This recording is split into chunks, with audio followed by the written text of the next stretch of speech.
Welcome back to Skytech-Lens. On June 4, 2025, President Donald Trump shocked the world by doubling tariffs on imported steel and aluminum, raising them to a staggering 50%. This wasn't just a policy tweak, it was a seismic shift in America's approach to global trade.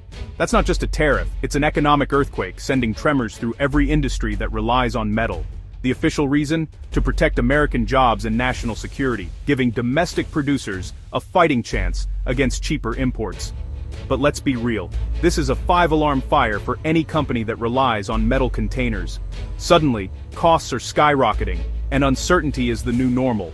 From energy drinks to canned tomatoes, the entire stuff-in-a-can industry is in crisis.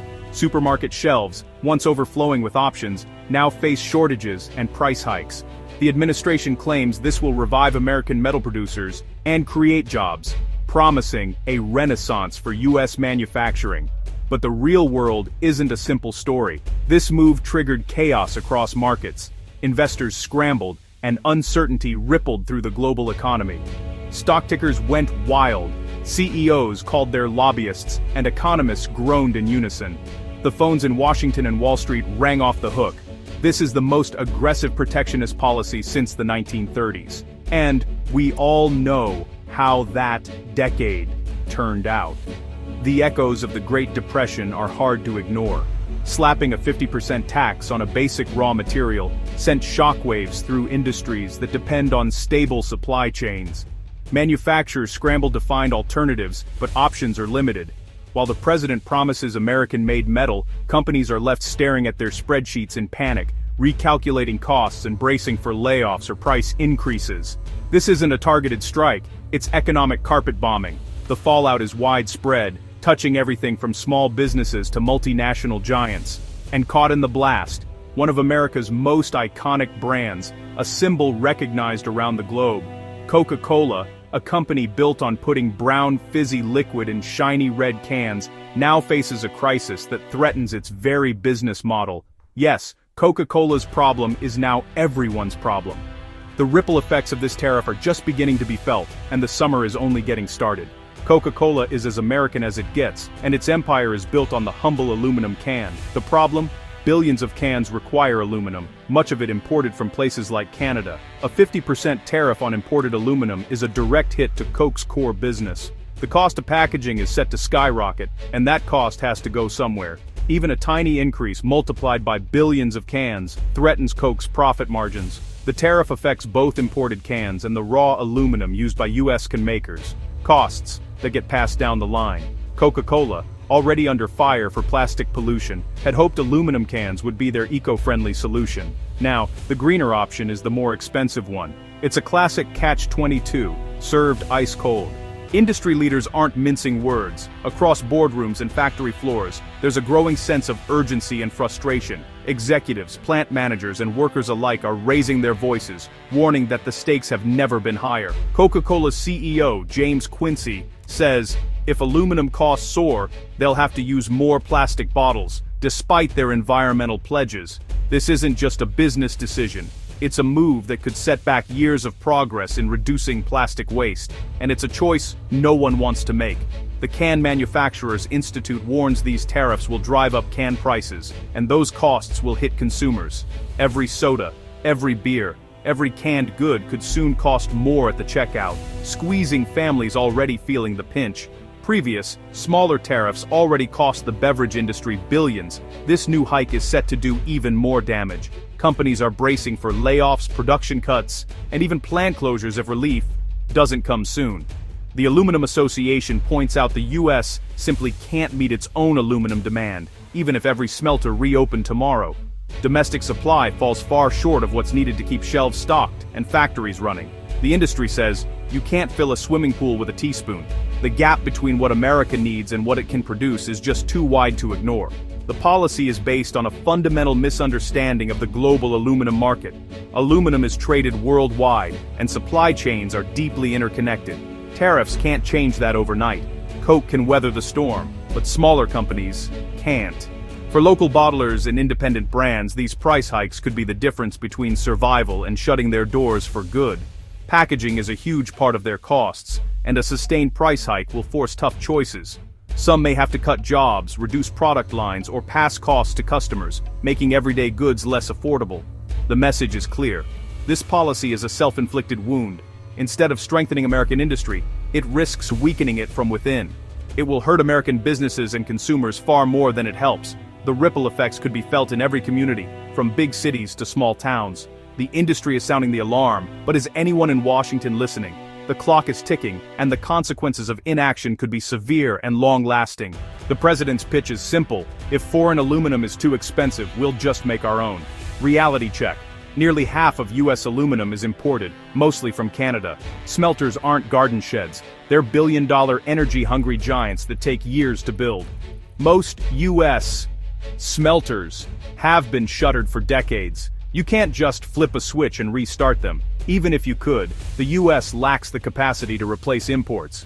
The type of aluminum needed for cans, high-purity can sheet, is specialized. Disrupting the supply of primary aluminum throws U.S. rolling mills into chaos. You can't just swap in lower-grade scrap without risking quality.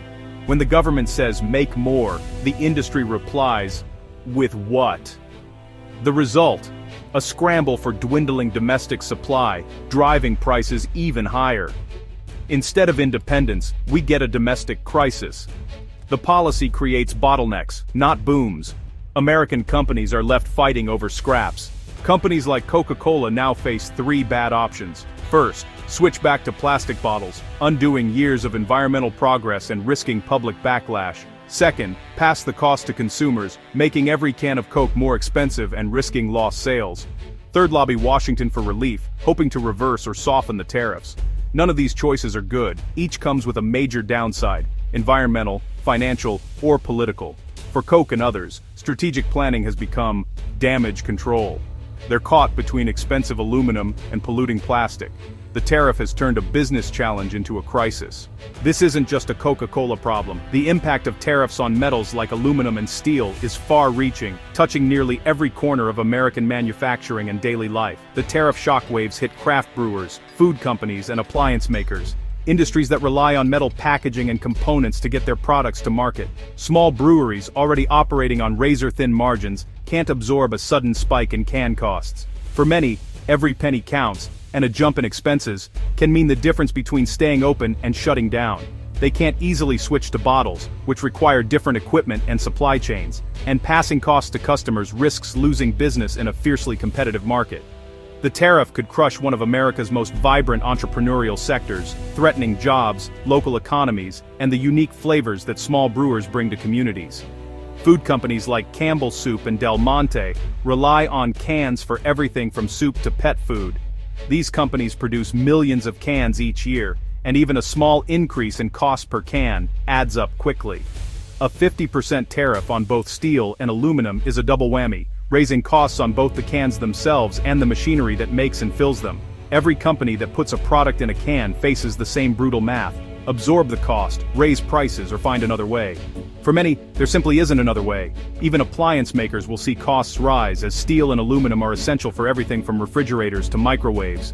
This is a tax that ripples through the entire economy, affecting not just manufacturers but also retailers, workers, and ultimately, consumers. It starts with a shipload of aluminum but ends at the checkout counter for everyone, as higher costs work their way through the supply chain. For millions of families, it means a higher cost of living, more expensive groceries, appliances, and everyday goods. The effects of these tariffs are felt in homes across the country, making life just a little bit harder for everyone. We've seen this movie before, and it didn't end well. Between 2018 and 2022, smaller tariffs on steel and aluminum were studied in detail. The results: higher costs for businesses, reduced competitiveness, and a net loss of manufacturing jobs. For every job gained in steel, about 75 were lost elsewhere. The beverage industry alone lost billions to previous tariffs. Now, the government wants to multiply that damage. It's like reading a report that says, "Don't punch yourself in the face," and deciding to punch harder. Tariffs are a blunt instrument. They rarely work as intended. They help a tiny segment of producers, but act as a tax on everyone else. The evidence is clear. Most Americans lose, while a few metal producers win. Ignoring this history isn't just bad policy, it's willful ignorance. We know how this story ends. The question is, will we repeat it? The administration justifies these tariffs with one phrase: national security. They argue we need strong domestic metal industries for defense, but our top aluminum supplier is Canada, hardly a national security threat. The Department of Defense needs only a tiny fraction of US metal output. Upending the economy for this is absurd. Allies like Canada and the EU see this as protectionism, not security. Retaliatory tariffs are already being discussed. Trade wars start this way. Everyone loses, especially consumers. It's a fundamental clash between economic nationalism and global reality. So, what's next? If these tariffs stick, American business will change. Companies will build shorter, more expensive supply chains, or make tough compromises, like switching from aluminum to plastic. The tariffs might create a few smelter jobs, but will likely destroy many more elsewhere. Higher costs will make US goods less competitive, risking a hollowed-out manufacturing sector. For consumers, prices will rise and choices may shrink. Even the environment takes a hit, as plastic replaces aluminum. This isn't just an economic debate, it's about your groceries, your wallet, and your world. Will tariffs bring prosperity, or just higher prices and fewer jobs? The answer will be on the supermarket shelf. And in your next can of Coke. Thanks for watching. Subscribe the channel for more updates.